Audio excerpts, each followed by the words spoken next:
My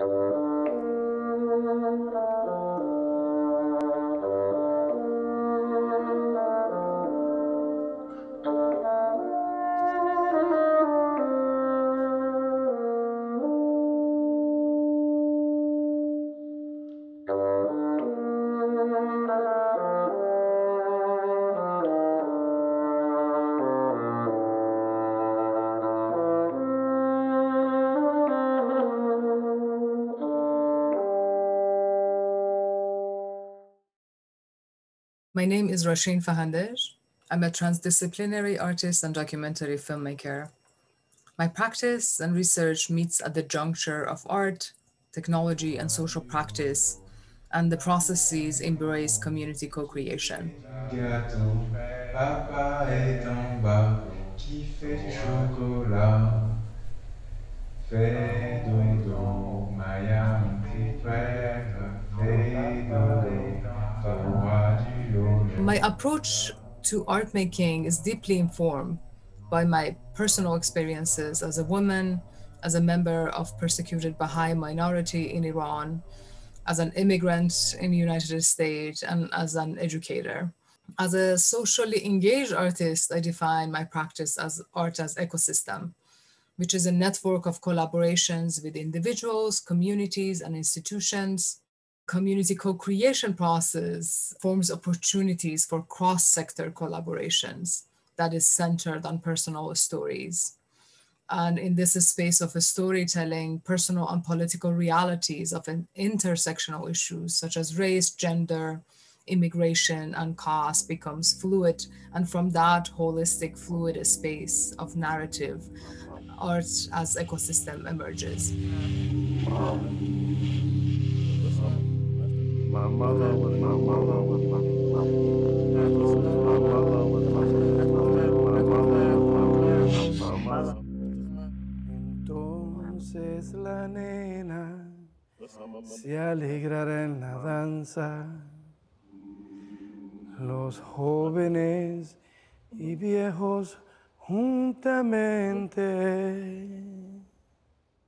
In the United States, there are 2.7 million children with parents in prison or jail. Also, 92% of parents in prison are fathers. Alegraré, alegraré. A Father's Lullaby is a multi-year community co-creative initiative that highlights the role of men in raising children and also focuses on their absence due to racial disparities in criminal justice system in the United States and its direct impact on children and women of lower income communities. The project centers on the voices of absent fathers. But at the same time, it's a call to all community members to participate by singing lullabies and sharing memories of their childhood. A majority of fathers that I spoke to, this issue has become multi-generational. Most of the fathers were raised with single mothers who had to work 2 jobs to provide for their family just to survive. And hunger, food security was major challenge in their childhood, as well as experience of trauma and violence, and they got into the system as a child. So this becomes a very much a philosophical question for a nation that what are we doing for our next generation? If we are dismantling this nuclear space that provide care and nurturing for children.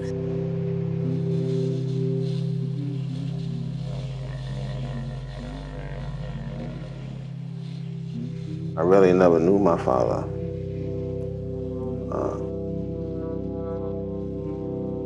The last time I seen him, it was like 12 years old, so.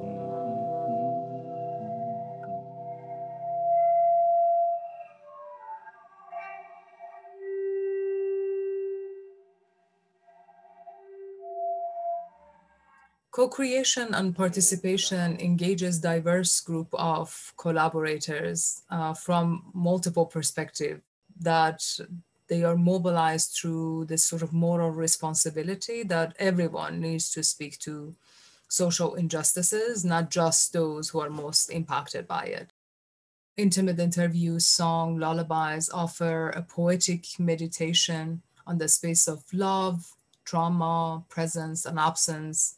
And they intend to bring us together to envision a different world for children of now and children of future. Get another phone. Indictment. Him and his friends are riding in the car. They get pulled over. Three generations. Son, it was me. Then they arrest him for It was my 7-year-old son. It was me and my father. My 7-year-old son, me and my father. Because they were grounded. They were grounded. Just any young black around. Put handcuffs on my father. My son seeing this happen, and you can hear it in his voice like, a life is a life. The result of this ongoing community collaboration, technology and tool sharing workshops and educational program manifest in site-responsive installations and immersive spaces, as well as a participatory geolocated website.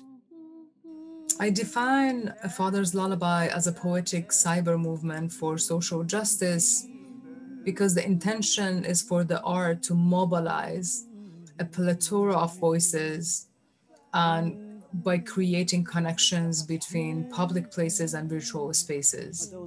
I employ sound and video interventions on the neighborhood, both as a participation and reflection site.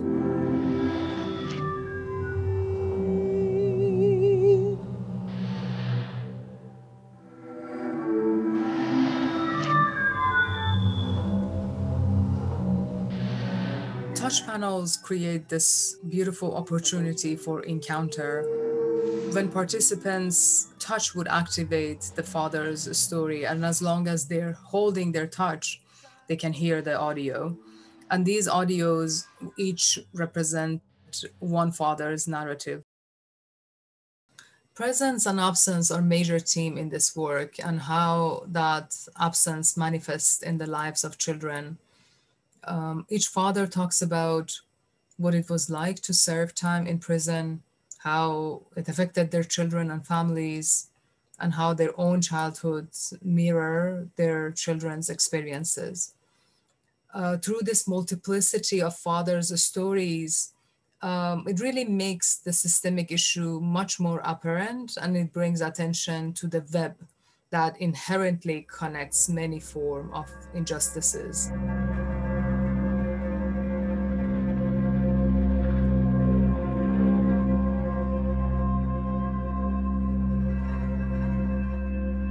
Pedagogy has been always intertwined with my artistic practice. As an extension of A Father's Lullaby project, we launched a pioneering initiative at Emerson College in partnership with U.S. Federal Probation Office Nurturing Fatherhood Program. Student probation officers and formerly incarcerated fathers with their children collaborate using virtual reality, augmented reality, 360 videos, and they create a series of media projects to reflect on the system through the intimate perspective of their own personal stories. Community co-creation responds to this critical inquiry that in order to create meaningful social change in a significant capacity, the process should embody the envisioned goal. When I first got sentenced, I was sentenced to 360 months, which is 30 years. My 28-year-old son now, he was 7 years old. And the twins, they were 45 days old. Now, I've just been released a few months ago. They're 21 now. Where are you going, my baby, my own? Turn around and you're too. The main question from all three of them at different times was, why did you leave me? And you're a young man going out of the door. Turn around, turn around, turn around, and you are four. Turn around, and you're a young man going out of